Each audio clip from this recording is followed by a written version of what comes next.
Oke, shalom, puji nama Tuhan, kita boleh kembali di ibadah online kita. Dan tanpa terasa kita sudah sampai di minggu yang pertama di bulan Desember 2020. Kita merasakan bahwa pemeliharaan Tuhan sangat luar biasa bagi setiap kita, amin. Biar kita boleh sama-sama menaikkan ucapan syukur kita boleh sama-sama memuji menyembah Tuhan pada saat ini. Terima kasih Tuhan, terima kasih ya Yesus. Karena Engkaulah Tuhan, kami boleh ada sebagaimana kami ada Tuhan.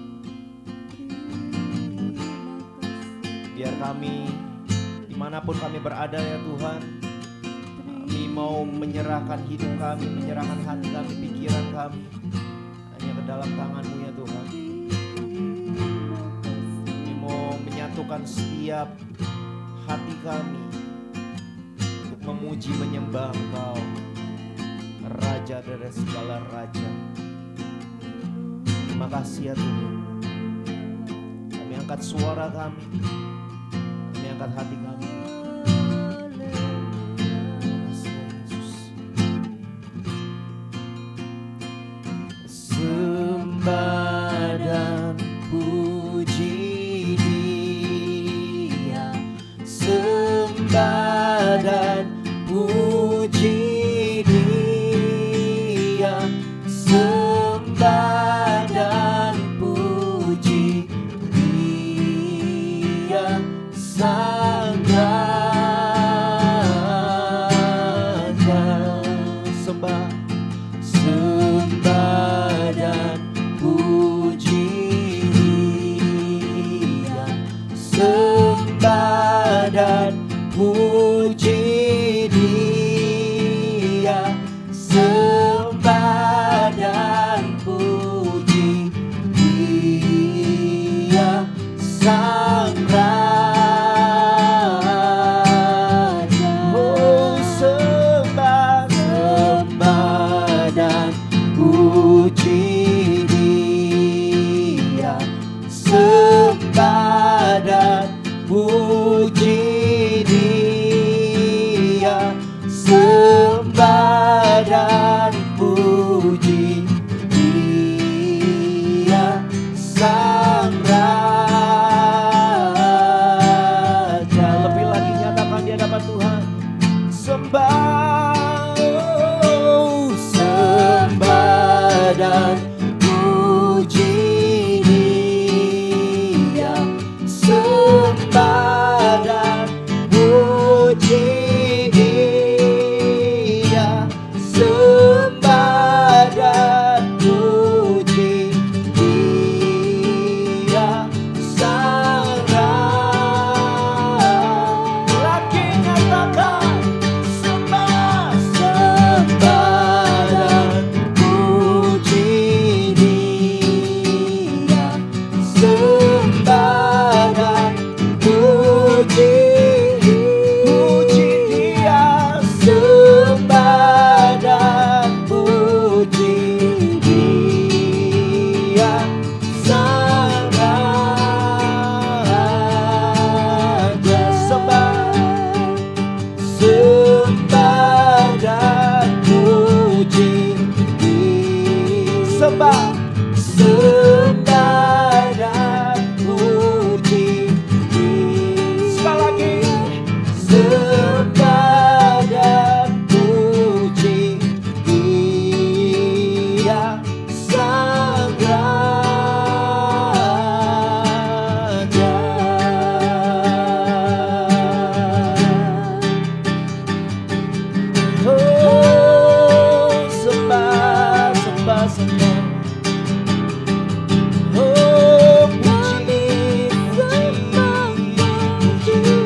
kasih Tuhan. Kami sembah Yesus. Dengar setiap ucapan syukur kami ya Tuhan. Amin. Haleluya. Kami tahu kami tak pernah sendiri ya Tuhan. Yesus. Dalam hidup kami, Kau yang selalu menemani setiap kami ya Tuhan. Tangan-Mu yang selalu menolong hidup kami. Tangan-Mu tak pernah terlambat ya Tuhan untuk menolong setiap kami. Tidak kurang panjang tangan-Mu untuk menolong hidup kami ya Tuhan. Apapun yang menjadi beban kami, apapun yang menjadi masalah kami belakangan ini ya Tuhan, kami mau belajar untuk menyerahkannya ke dalam tangan-Mu. Makasih ya Yesus. Tangan Tuhan tak kurang panjang untuk selalu menolong hidupku. Telinganya tak kurang tajam untuk mendengar seruan hatiku. Ada mujizat dalam bersyukur. Engkau tempat perlindunganku Tuhan. Imanku tetap teguh dalam-Mu. Ku menang bersama-Mu.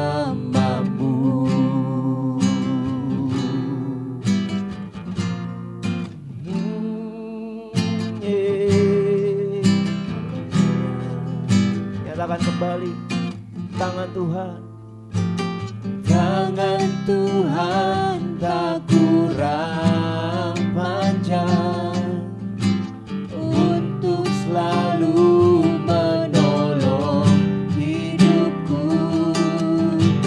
Telinganya tak kurang tajam untuk mendengar seruan hatiku.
bersyukur Tuhan Yesus. Karena seperti pujian ini, di saat setiap umat Tuhan belajar mengucap syukur, maka akan ada perkara yang luar biasa yang Tuhan kerjakan, yaitu setiap kami akan mengalami mujizat Tuhan. Terima kasih Tuhan. Terima kasih Tuhan buat setiap kami menyadari di situasi seperti apapun, di kondisi seperti apapun, kami akan latih hidup kami akan paksa hidup kami akan dorong hidup kami untuk kami tetap belajar mengucap syukur. Karena di balik semua yang terjadi, Tuhan punya rencana, Tuhan punya tujuan. Biar hal ini menjadi pegangan setiap kami, bahwa Tuhan tidak pernah meninggalkan kehidupan kami, bahwa Tuhan tidak pernah meninggalkan keluarga kami, bahwa Tuhan tidak pernah meninggalkan gerejanya. Terima kasih Tuhan, ini waktu yang terbaik bagi setiap kami. Berbicaralah, sampaikan apa yang menjadi isi hatimu, berkata-katalah bagi setiap kami, karena setiap kami haus dan lapar akan Engkau Tuhan. Terima kasih Tuhan. Roh Kudus tolong setiap kami supaya setiap kebenaran firman Tuhan yang disampaikan kami dapat tangkap dengan baik. Oleh sebab itu Roh Kudus tolong setiap kami supaya setiap kami punya pengertian yang baru, punya pemahaman yang benar. Terima kasih Tuhan, kami yang ada, yang siap mendengarkan kebenaran firman Tuhan, kami akan berkata amin, amin, amin. Puji nama Tuhan. Shalom. Saya yakin dan percaya dimanapun Bapak Ibu berada, kita sama-sama ada dalam pemeliharaan Tuhan yang luar biasa, pemeliharaan Tuhan yang sempurna. Seperti tadi pemimpin pujian telah berkata bahwa ini adalah minggu pertama di bulan Desember, di mana kita tidak akan lama lagi akan mengakhiri tahun 2020. Ya, kalau kita sedikit kembali ke belakang, berarti penyertaan Tuhan 2020 sangat nyata.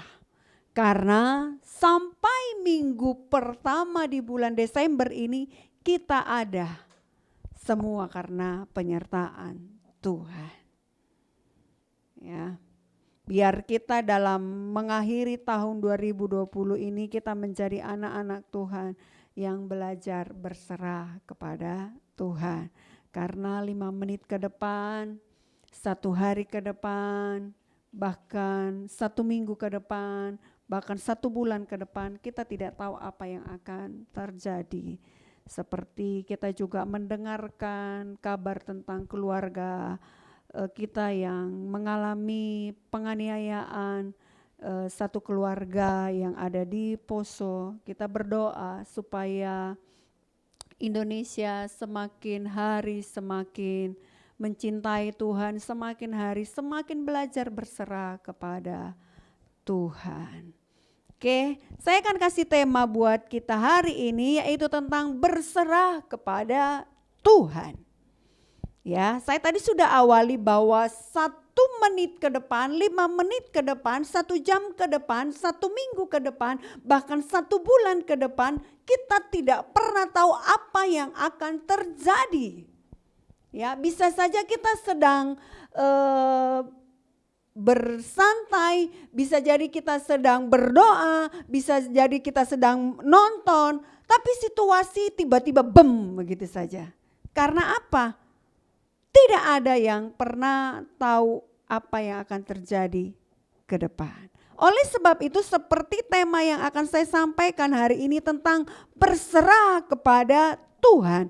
Yuk kita buka dari Yeremia 33 ayat yang ketiga. Saya akan bacakan Berserulah kepadaku, maka aku akan menjawab engkau dan akan memberitahukan kepadamu hal-hal yang besar dan yang tidak terpahami, yakni hal-hal yang tidak kau ketahui.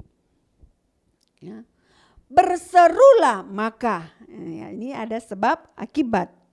Berserulah kepadaku, maka aku akan menjawab engkau. Tidak berhenti sampai di situ, tapi ada kalimat selanjutnya, dan akan memberitahukan kepadamu hal-hal yang besar.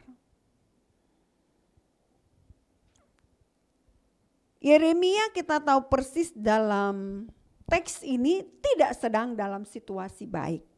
Ya. Nabi Yeremia sedang bergumul. Karena apa? Dia sedang didesak, dia sedang dituduh atas nubuatan yang dia sampaikan. Ya. Jadi betapa situasinya, hatinya sedang tidak menentu. Karena desakan tuduhan yang disampaikan kepadanya itu sangat membuat dia semakin hari semakin terpojok. Tetapi kita melihat bahwa kebenaran firman Tuhan berkata, berserulah kepadaku. Di situasi yang terhimpit sekalipun Tuhan ngomong sama kita saat ini, berserulah kepadaku, datanglah kepadaku, hampirilah aku. Ya. Saya kasih contoh gambar yang Bapak Ibu bisa lihat. Ini tentang Abraham waktu mengorbankan anak. Situasinya pasti tentu kita pahami bersama, ini situasi yang sangat tidak mengenakan. Karena apa? Anak yang dikasihi, anak yang dinanti-nantikan itu berakhir di tangannya sendiri, yaitu apa? Dikorbankan. Ini sesuatu yang sangat tidak enak. Kalau mungkin orang lain yang melakukannya, mungkin lain ceritanya. Tapi ini orang yang berseru, Abraham yang berseru, yang meminta, tapi dia sendiri juga yang mengakhiri nyawa anak yang dia nanti-nantikan. Ini situasi yang sangat tidak mengenakan. Tetapi Abraham belajar taat kepada Tuhan. Abraham belajar nurut kepada Tuhan. Sekalipun situasinya tidak mengenakan secara jiwa. Sekalipun situasinya tidak mengenakan secara batin, hati dan lain sebagainya. Yeremia juga diperhadapkan kepada satu situasi yang tidak mengenakan. Dia mendapatkan janji Tuhan itu harus disampaikan. Abraham juga mendengarkan pesan Tuhan, mendapatkan janji Tuhan. Tapi Tuhan juga yang menyuruh dia untuk mengorbankan anaknya. Ini himpitan yang sangat berat. Tapi dari tema yang akan saya sampaikan ini kita bisa belajar tentang berserah itu seperti apa. Ya. Kalau saya akan jabarkan kata berserah itu menurut Kamus Besar Bahasa Indonesia adalah mempercayakan diri.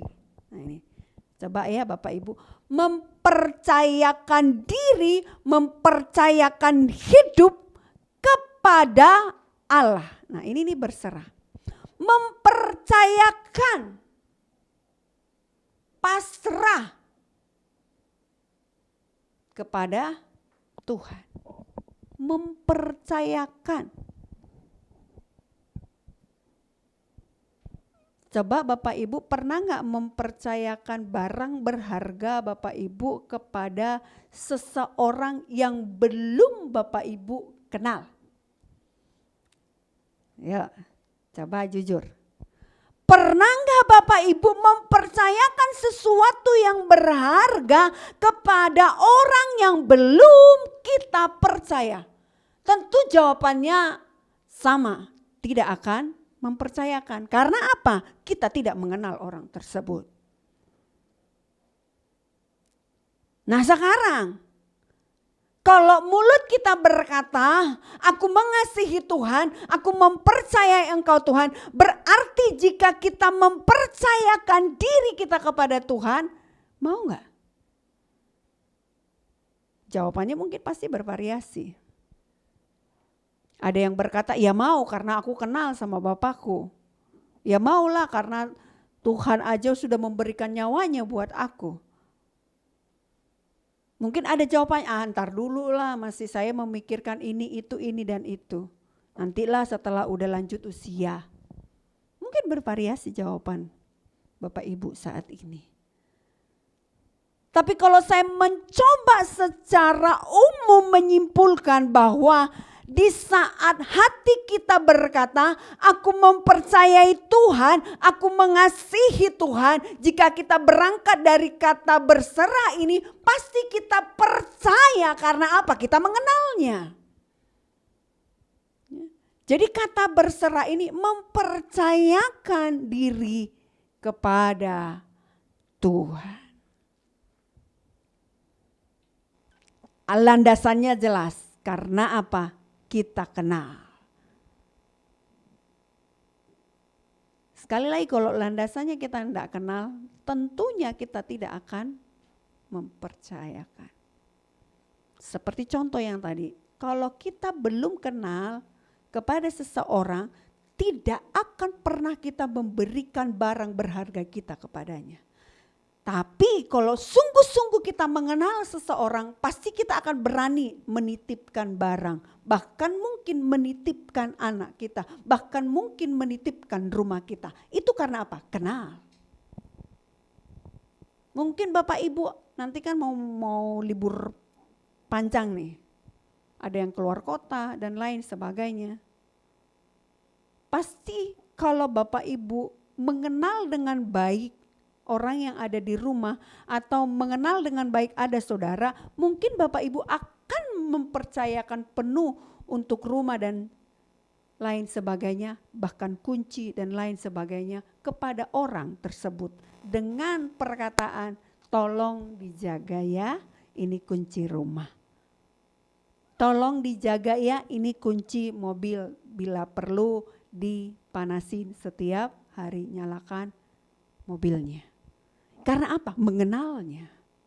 Jadi hal yang sama saat ini Tuhan tunggu dari hidup kita, yang setiap saat kita berkata, aku mengasihi Engkau Tuhan, aku mencintai Engkau Tuhan. Saatnya ini dinanti-nantikan Tuhan untuk kita mempercayakan hidup kita kepadanya. Berangkat dari kata berserah ini. Ya. Selanjutnya, saya akan memberikan penjelasan kenapa anak-anak Tuhan mengalami kendala-kendala yang begitu luar biasa di saat mau berserah kepada Tuhan. Pertama kendalanya itu adalah ketidakpercayaan atau kebimbangan. Benar gak ya Tuhan itu nanti akan tolong saya? Benar gak ya orang ini bisa dipercaya? Itu dia bimbang, ragu-ragu. Jadinya was-was, akhirnya tidak menikmati liburan. Karena apa? Pikirannya selalu ke barang yang ditinggalkan. Nah ini menjadi penghalang, ini menjadi penghambat. Betul gak ya Tuhan dengar doaku? Benar gak ya Tuhan akan jawab doaku? Ini menjadi penghalang nih. Kedua, kekhawatiran yang berkelebihan. Akhirnya orang-orang yang ada di posisi khawatir berkelebihan akan sulit menikmati hari-hari hidup. Karena apa? Dikit-dikit, dikit-dikit, ini khawatir nih. Selanjutnya penghalang buat setiap kita anak-anak Tuhan untuk sungguh-sungguh berserah kepada Tuhan. Yang ketiga adalah kesombongan atau keangkuhan. Merasa segalanya tahu. Bahkan tanpa disadari seringkali juga kita berpikir bahwa kita lebih tahu dari Tuhan. Seringkali kita juga berpikir manusia lebih cepat menjawab dibandingkan Tuhan. Ini tentang apa? Kesombongan. Tidak ada kerendahan hati, tidak ada penundukan hati. Ini menjadi penghalang untuk kita berserah secara total kepada Tuhan. Kesombongan atau keangkuhan. Ini biar setiap kita pahami. Tidak selalu berbicara kesombongan ini karena materi, bukan. Kesombongan seringkali juga berbicara tentang apa? Nih, cara berpikir seseorang. Jadi kesombongan tidak selalu berbicara soal dia kaya atau tidak. Banyak kok orang yang punya harta, banyak yang punya duit tapi rendah hati. Tapi banyak juga orang yang tidak punya harta, tidak punya uang banyak tapi sombongnya minta ampun. Nah, orang-orang yang seperti ini yang kadang-kadang sulit untuk mengalami Tuhan secara pribadi. Karena dianggap Tuhan itu nomor sekian. Tapi logika berpikirnya dia yang nomor satu. Ini perlu kita taklukkan. Saya yakin dan percaya, khususnya kita tinggal beberapa minggu lagi akan mengakhiri tahun ini. Mari yuk kita menjadi pribadi-pribadi yang mau sungguh-sungguh berserah kepada Tuhan. Sekali lagi, tidak ada yang tahu 5 menit ke depan, 1 menit ke depan. Keluarga yang dibakar, yang dipenggal kepalanya, mereka tidak tahu. Tapi kejadiannya terjadi. Oleh sebab itu kita yuk, kapanpun Tuhan jemput kita, kita ada dalam kondisi berserah penuh kepada Tuhan. Ciri-ciri orang yang berserah kepada Tuhan. Yang pertama, hidupnya bertumbuh. Ya. Hidupnya bertumbuh, tidak hanya sekedar bertumbuh, berbuah, tidak hanya sekedar berbuah, tapi semakin mencintai Tuhan. Ini ciri-ciri orang yang berserah kepada Tuhan. Yang berkata kepada Tuhan, ini aku Tuhan. Tuhan mau buat apa, ini aku Tuhan. Nah, orang-orang yang seperti ini dengan akan mudah ditolong oleh Tuhan untuk bertumbuh, bertumbuh, bertumbuh, bertumbuh. Tugas kita tidak hanya sampai di kapasitas bertumbuh, tapi Tuhan merindukan supaya apa? Kita berbuah, berbuah, berbuah. Di saat berbuah tidak ada potensi untuk sombong, tetapi semakin mencintai Tuhan. Ya. Di Yohanes 12 ayat 24 berkata, tetapi jika ia mati, ia akan menghasilkan banyak buah. Ini berbicara tentang biji. Kalau dia tidak mau ditanam, dia akan tetap satu aja. Tetapi di saat dia merelakan, di saat dia tulus mau ditanamkan, maka akan menjadi menghasilkan biji-biji yang banyak lagi. Di saat apa? Berbuah. Nah, sama halnya dengan kehidupan kita. Di saat kita tidak mau berproses, di saat kita tidak mengizinkan hati kita dibawa oleh Tuhan, maka kita akan tetap begini-begini saja.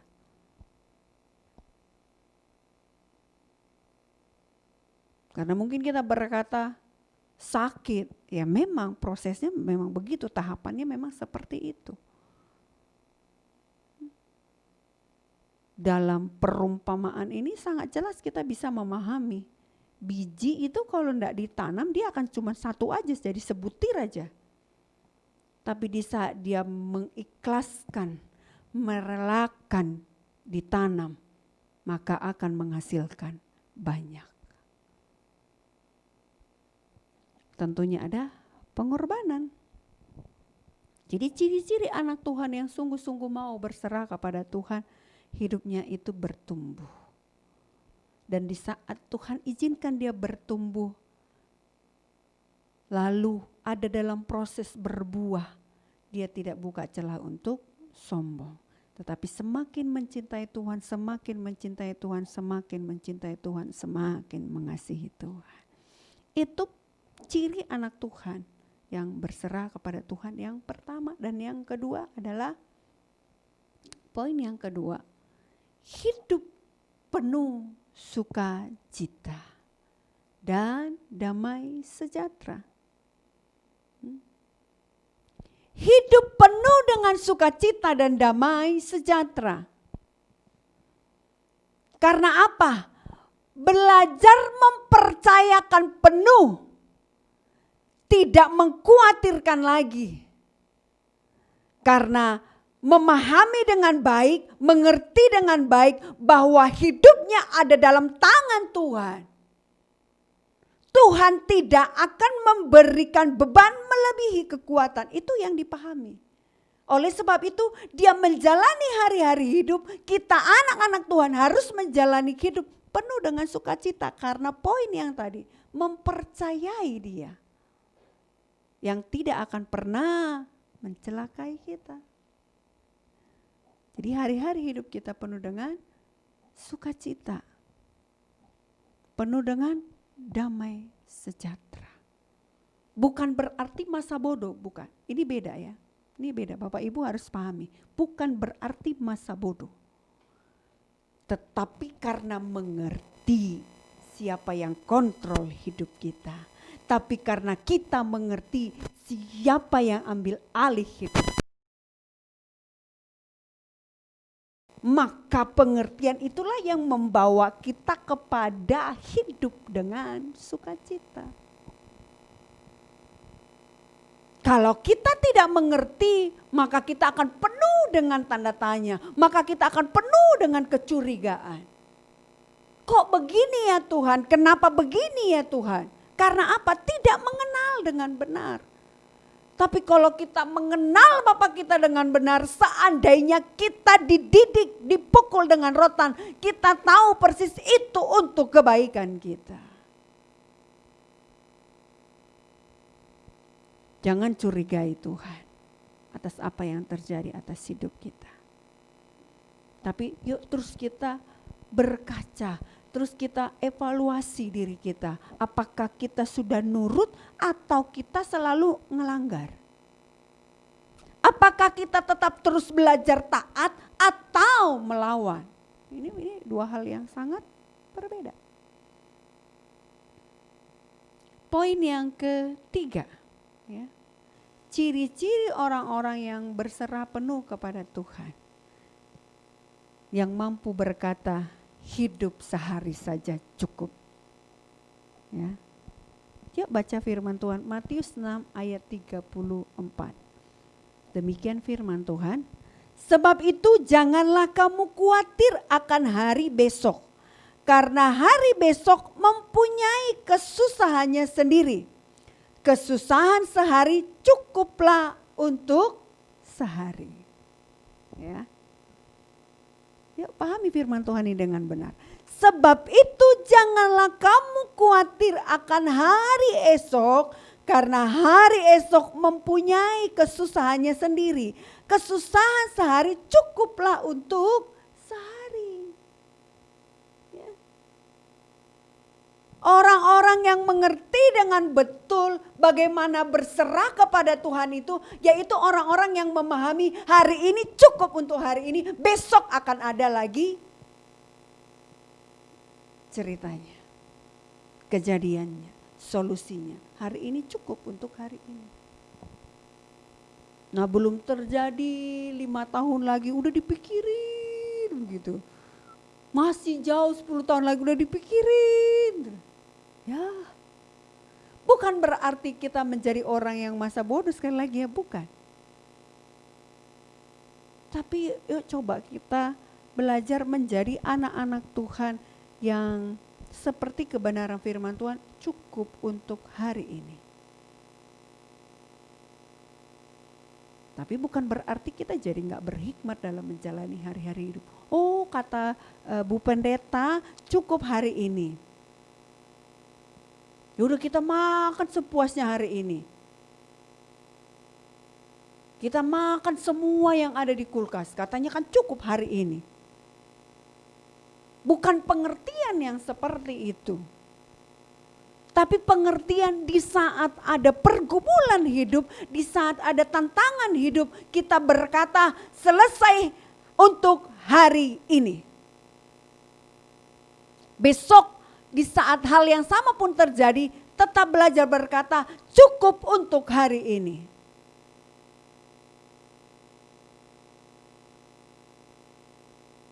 Saya berharap Bapak Ibu bisa menangkap kebenaran firman Tuhan itu. Bisa memahami dengan benar. Supaya apa tujuannya? Supaya kita tidak tidak khawatir secara berlebihan. Janganlah kamu khawatir akan hari esok. Fokuslah hari ini yang sedang kita hadapi. Konsentrasilah dengan hari ini yang sedang kita kerjakan. Karena hari esok mempunyai kesusahannya sendiri. Jangan khawatirkan segala sesuatunya. Fokus aja untuk hari ini. Yang ada di depan kita, yang ada di tangan kita, yang ada di keluarga kita, yang ada di pekerjaan kita, yang ada di pelayanan kita. Fokus aja di situ. Besok lain cerita lagi. Ini ciri-ciri anak-anak Tuhan yang sungguh-sungguh berserah kepada Tuhan. Belajar berkata cukup untuk hari ini. Maka kita kan kalau bangun pagi hari kita akan sambut pagi hari dengan apa? Terima kasih Tuhan buat hari yang baru. Itu artinya apa? Ada hal yang telah berlalu. Menyambut hal yang baru. Prosesnya tetap ada. Tantangannya tetap ada di setiap hari. Tapi biar setiap kita menjadi anak-anak Tuhan yang berkata, Tuhan, aku akan jalani hari ini, sepanjang hari ini dengan tuntunan yang datangnya dari Tuhan. Oleh sebab itu kan, setiap kita sebelum melangkah, sebelum melakukan segala sesuatu aktivitas kita, kita belajar mempercayakan hidup kita sepanjang hari itu kepada Tuhan. Supaya apa? Penyelesaian sepanjang satu hari itu kita bisa kerjakan dengan baik.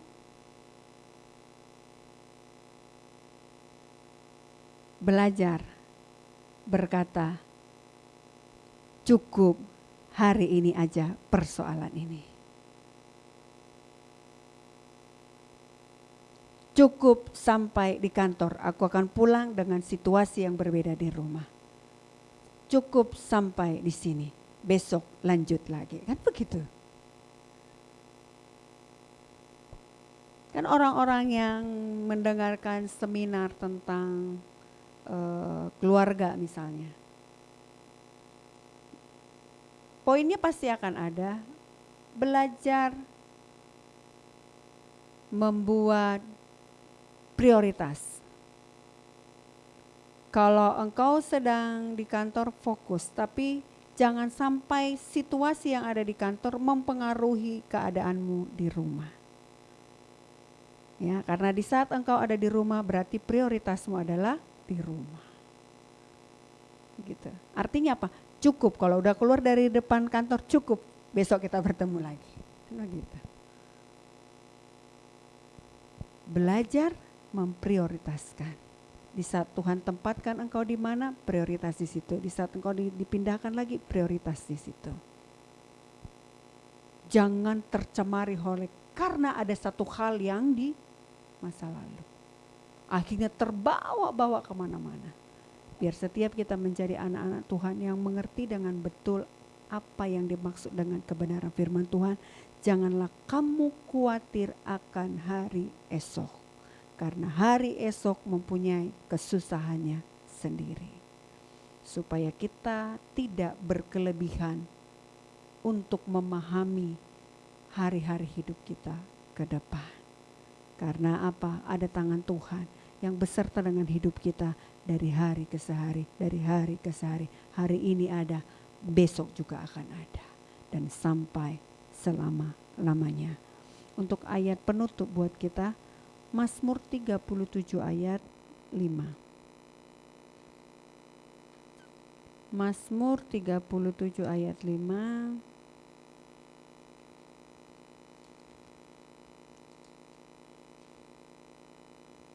Saya akan bacakan. Mazmur 37 ayat 5. Serahkanlah hidupmu kepada Tuhan dan percayalah kepadanya dan Ia akan bertindak. Serahkanlah hidupmu kepada Tuhan dan percayalah kepadanya dan Ia akan bertindak dan Tuhan akan bertindak.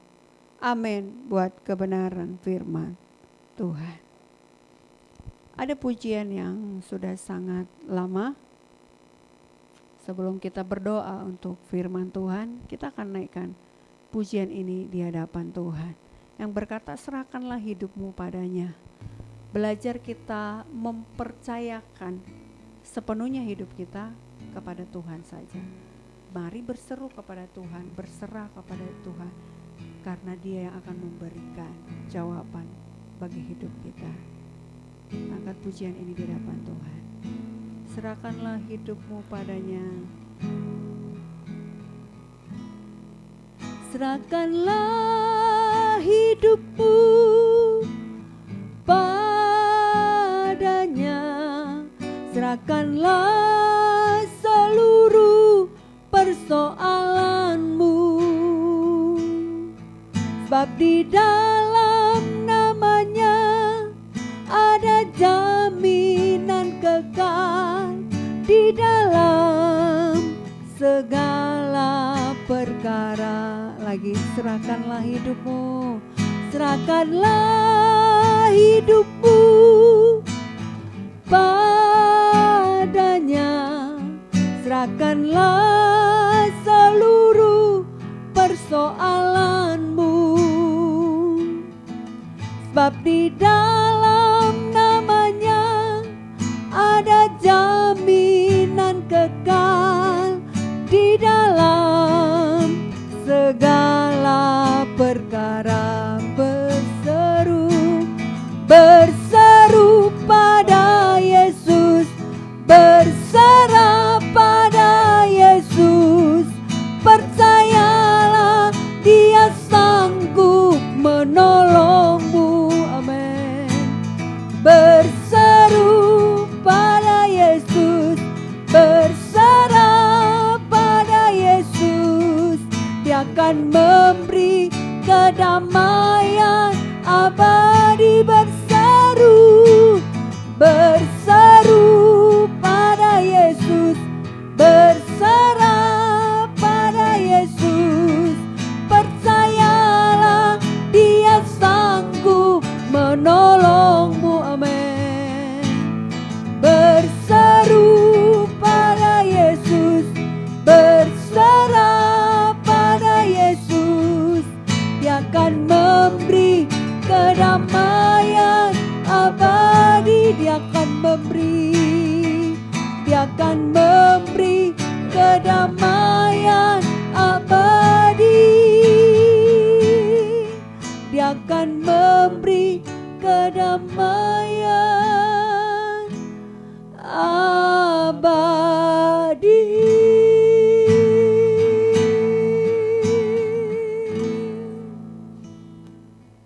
Terima kasih Tuhan Yesus. Kebenaran firman Tuhan yang telah kami terima. Kebenaran firman-Mu berkata, berserulah kepadaku, maka aku akan bertindak. Maka aku akan memberitahukan hal-hal yang besar yang tidak kami pahami mungkin hingga sampai saat ini.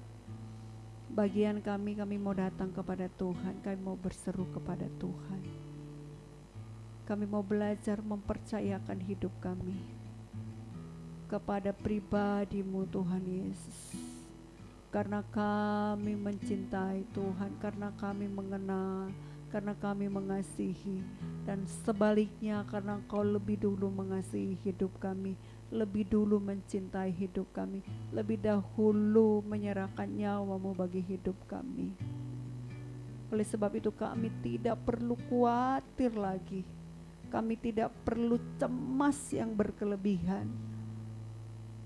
Tuhan tolong setiap kami dalam nama Yesus, supaya kami menjadi anak-anak Tuhan yang bertumbuh dalam kebenaran firman, supaya kami menjadi anak-anak Tuhan yang berbuah-buah, supaya kami menjadi anak-anak Tuhan yang semakin mencintai Tuhan, supaya kami hidup dalam menjalani hari-hari hidup kami penuh dengan sukacita dan damai sejahtera yang datangnya dari Tuhan. Supaya kami juga memahami dengan benar bahwa kesusahan sehari cukup untuk sehari. Tuhan tolong supaya pengertian kami, pemahaman kami diperbaharui dari hari ke hari. Penyertaan Tuhan ada untuk hari ini, kami bersyukur. Dan kembali di besok hari kami mempercayakan hidup kami ada dalam pimpinan Tuhan.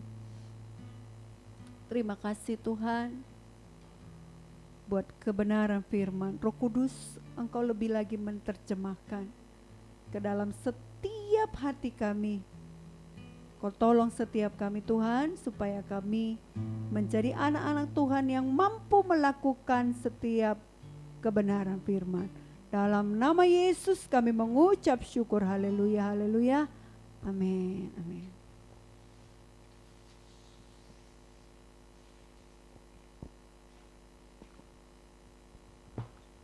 Puji nama Tuhan.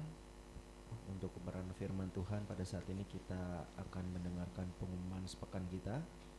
Yang pertama, terima kasih pada Ibu Gembala, Ibu Adlin Fitri Sirait. Tuhan Yesus memberkati atas pelayanannya.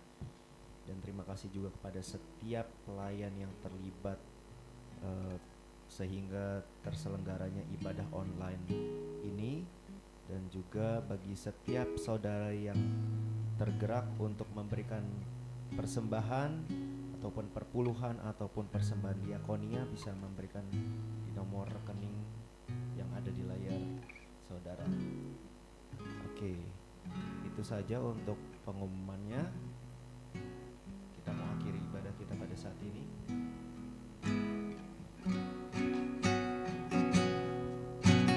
Ku mau bangkit bagimu untuk menyatakan kasih-Mu. Biarlah hidupku jadi terang-Mu untuk menyatakan kebaikan-Mu. Ku mau bangkit bagi-Mu untuk menyatakan kasih-Mu. Biarlah hidupku jadi terang-Mu untuk menyatakan kebaikan, untuk menyatakan kebaikan-Mu, untuk menyatakan kebaikan-Mu. Kami bersyukur Tuhan Yesus buat penyertaan Tuhan, buat pimpinan Tuhan dalam ibadah kami. Segala kemuliaan hanya bagi-Mu Tuhan. Segala hormat hanya milik dan bagian-Mu Tuhan. Kami mengucap syukur buat pimpinan Tuhan dari awal sampai pada akhirnya. Mari jemaat Tuhan yang dikasihi oleh Yesus Kristus, Tuhan arahkan hatimu dan terimalah berkat yang datangnya dari Bapa di surga. Kiranya cinta kasih dari Tuhan Yesus Kristus menyertai kehidupanmu dan apa yang kau kerjakan dibuat Tuhan berhasil. Keluar masukmu disertai dan diberkati oleh Tuhan.